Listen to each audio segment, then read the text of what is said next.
ஓம்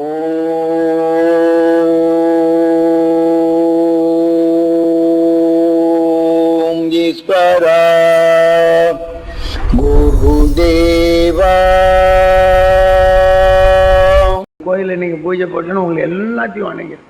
யாகத்தை செய்தா பாவத்தை போச்சிடுவான்னு நினை.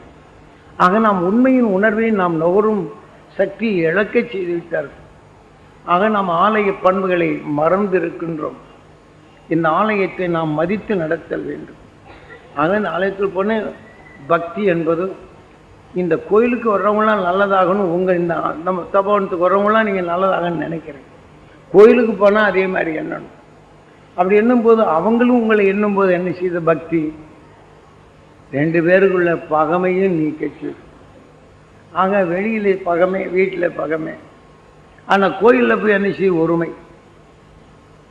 ஆக அந்த ஒருமை மனம் பெறுவதற்கு தான் இந்த ராமாயணத்தில் என்ன செய்தான்? சீதாவை திருமணம் செய்ய சுயவரத்தை ஏற்படுத்துகின்றன.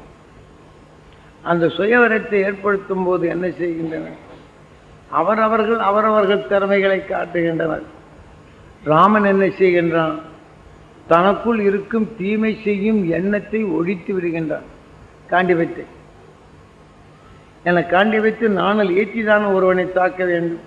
காண்டிபத்தை ஒழித்து விட்டால் நாணல் வரும், அம்பை எய்ய முடியுமோ? ஆகினால் அந்த காண்டிபத்தை ஒழித்து விடுகின்றான். அப்போதான் சுயவரத்திற்கு அந்த சீதாவை திருமணம் செய்து வைக்கணும்.